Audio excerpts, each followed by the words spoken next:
Cycling 4,700 miles across America, that's the easy part. Try doing it with almost no negative impact and while paying attention to how every single one of your little daily actions affects the world around you, both near and far. That's what I did 2 summers ago, and I learned all about the pressing environmental issues of our time and how I can be a part of the solution. Now I'm sharing with you what I learned in a series of 5 videos. This video is about waste. The average American creates 4.5 pounds of trash per day. With a population of 318 million Americans, that's over 500 billion pounds of trash every year. It's easy to just throw our garbage in the trash can and never think twice about it. It's out of sight, out of mind. So on my journey across America, I decided that I would hold on to every single piece of trash I created. If I lived like the average American, I'd be carrying over 400 pounds of trash on my bike trailer when I reached Vermont. That would be physically impossible. To ensure that I'd be able to make it across America, I set some guidelines before the trip. Here's a few of the things that I committed to doing. Compost all of my food scraps, buy unpackaged food and bring my own reusable bags and dishes to eat, buy used stuff when I needed something or purchase new items with the least packaging, carry a reusable water bottle, recycle everything I could, and patch my bike tires or give the spent tubes to a bike shop that could upcycle them. But what I learned is that the trash I saw myself on this trip was nothing compared to what goes on behind the scenes. First, the raw materials have to be extracted from the earth. Forests were likely chopped down or mountaintops removed in the mining. There's a ton of electricity and fossil fuels used to produce the trash and toxic waste made in the production. Next, the products are shipped all around the world to end up at the store, all of which takes a ton more electricity and fossil fuels. And of course, more fossil fuels are used to go to the store and go shopping. Throughout this entire process, destruction is happening both blatantly and in secret. Air, oceans, lakes, and rivers are polluted.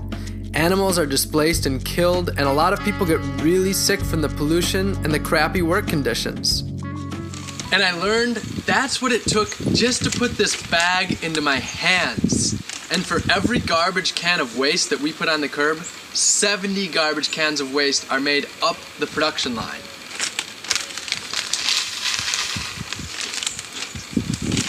And now, this bag is trash. So what happens from here? Well, the garbage truck comes and picks it up.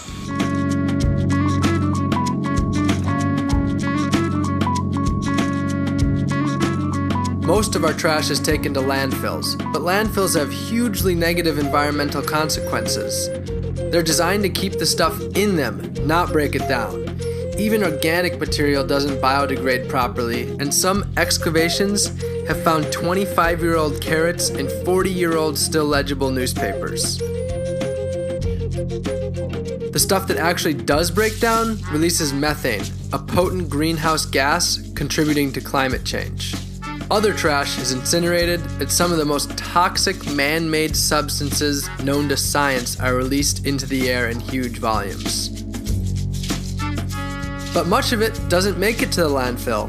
Our oceans, forests, and streets are littered with trash. It may be easy to overlook a few pieces of trash on the ground, but it's way more prevalent when we look at the Great Pacific Garbage Patch, a garbage island the size of Texas that floats in the middle of the Pacific Ocean. This trash is detrimental to animals and wildlife. So is recycling the answer? We absolutely should recycle. It reduces the need to harvest virgin resources and mine, but it is not the answer. It's a highly resource and energy intensive process. From the trucks driving around to pick it up, to the huge plants taking up land, to the electricity and water used in recycling the materials. Not to mention, a lot of recycling is sent on barges to the other side of the world, and much of it is incorrectly disposed of anyway.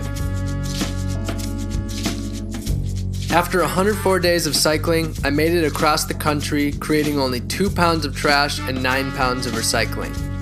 Just very, very rigorously, I followed reduce, reuse, recycle, 2 pounds of trash, about 8 or 9 pounds of recycling, and all of my food waste was buried in the woods and composted. So I don't expect anybody at home to do just this, but there's definitely goes to show how much reduction can be had. I created over 200 times less trash than the average person in America. And it's actually pretty easy if you stick to the 3 R's. First, reduce. Ask yourself, do I really need this or do I just want this? Then, reuse everything you can as long as you can. And if reduce and reuse won't work, then make recycling your last resort. There are so many ways to apply the 3 R's into your life. Here's some of my favorite recommendations for you. Composting. Compost your food scraps and your yard waste. Ditching bottled water and carrying your own water bottle. Saying no to one-time use disposable items and taking reusable alternatives instead, such as a hand towel rather than napkins. Buying unpackaged food like fruits and veggies and everything in the bulk section of the grocery store. Purchasing used stuff rather than new stuff in packages. Repairing stuff rather than throwing it away and getting a new one. Donating stuff to a thrift store or a friend instead of throwing it away. Buying quality stuff that won't turn into trash. And being grateful for what you have instead of trying to keep up with the Joneses.